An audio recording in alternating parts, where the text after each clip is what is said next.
Hello, my name is Sharif Hassan. I'm a master's student at Stevens Institute of Technology studying financial engineering, and I'm completing a master's thesis exploring using the implied willow tree to price derivatives on the interest rate. So this is going to be my explanation. I'll start from basic principles because I believe that my topic is not that complicated once you understand the base concepts, at least on a high level. So first I'm going to start by explaining the purpose of the implied willow tree. And to do that, I'll start with the willow tree because implied gets into more things. So what is the purpose of a willow tree? It's to price derivatives. So what is a derivative?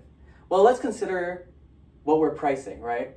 Normally, we think of the main thing to price, this is a new marker. Normally, when we think of prices, we'll think of a stock. So let's start with the stock S. Now S, traditionally, takes on values from 0 to infinity. And the price will evolve over time. So we can look at T, time. So we'll start at 0. Maybe we'll stop at some time big T. This is conventional notation. And then this is the stock price. So it maybe starts here, it goes here, it goes here. It's at T, it's here, and it'll keep going on to the future, right? So it goes up and down over time, right? And what we're interested in is if we're at T equals 0, how can we use information to dictate what the price should be at big T? Well, there's a lot of assumptions there. Now, we're at time 0. We can't possibly know what's going to go on in the future, right? Well, this is where probability comes into the picture, right? So we might not know exactly what will happen at big T, but we might have some kind of expectation of what will happen. And expectation is something that's pretty simple, right? So you might have, I'll give you an illustrative example, right? Let's say you have a dice that you're throwing, right? A die, right? So it has 6 possible outcomes, right? 1, 2, 3, 4, 5, 6. And the probability of each of these outcomes occurring is 1/6. 1/6, 1/6, 1/6, 1/6, 1/6, 1/6. Now, after I roll the die, there's only one possible outcome it's going to be. But I can have an expectation, which is the average of all these probabilities multiplied by the corresponding outcomes. So I multiply each of these by 1/6, 1/6, 1/3, 1/2, 2/3, 5, 6, and 1. And I average all of them together, then it turns out that my expectation, which uses this nice fancy E of this die, is going to be 3.5. Now obviously 3.5 is not a real outcome that could occur here, but an expectation, that's what my value is going to be. Now, as I remarked before, S is going to take values into between 0 and infinity. It can be any real number, so we're not concerned with the discrete thing. This is just an illustrative example that I'm using here. So that's the idea behind predicting things in the future. But what is a derivative? How does a derivative relate to this?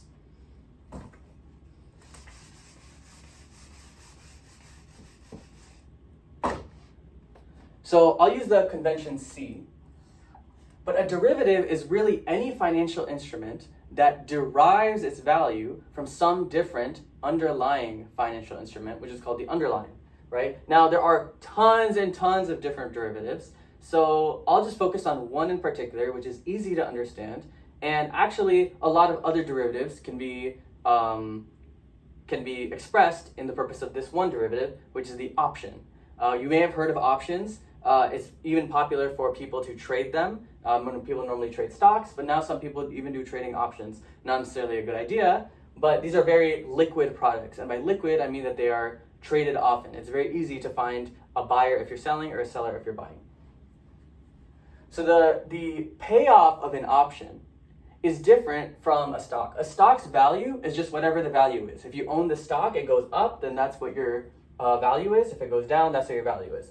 An option is a little bit different. An option has some characteristics which are important. The big one being we have K, which is known as the strike price. So the payoff of option C is going to equal S minus K, and then this little plus.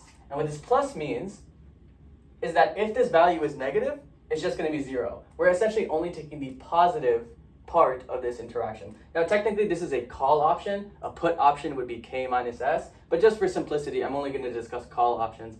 The only different thing you need to do is reverse what's going in. So the value of this, the bottom is 0, like a stock. It goes from 0 to potentially infinity, actually, right? Because it's bounded on the top by S. If S goes to infinity, then the value of this also goes to infinity. So we're considered with pricing this derivative. However, there's something I'm missing here, because this is the element of time. So the option is exercised only at a certain time, right? Now we'll call that time T. So I'll use there are two different options here, European and American. I'll use European again for simplicity, although as we will see, the willow tree is more useful when it comes to more complex derivatives like American options. But for a European option, we have the price S, which goes up and down and up and down. And let's say we have a K, which is right here. Well, I'll use two Ks to illustrate what I'm talking about. We'll have K1 and K2. Okay, so with K1 and K2, right, the stock will evolve over time, right? This K1 is said to be out of the money because the stock needs to go above K in order for you to get any value. Remember, it's S minus K. So when it goes above K, like here, that's when your option is going to have some value, right? But if it goes below, then we're going to only have the positive part, which is just 0, right? And we can see if we have K1 and we buy the option at time 0, it expires at time capital T. By the time it gets to time capital T, this option is worthless. It's worth nothing because S is less than K. Now look at K2. This option is in the money. Actually, it's quite deep in the money, right? So the stock is already much higher than the K. So we're already going to get some value out of this. So as S moves along, it moves along like this, and we reach T, big T, we can see that there is some value here, and this value is S minus K, and this is the payoff of the option, right? Now, we don't know what this value is at time 0. It could be anything. So we have to take, like we did before, an expectation, right? But computing the expectation of this kind of thing is a little more complicated. And this is where we start to get into a little bit more of probability theory. So I'm going to pause right here and I'll give a more in-depth explanation of probability distributions and how they relate to the magic that's the willow tree.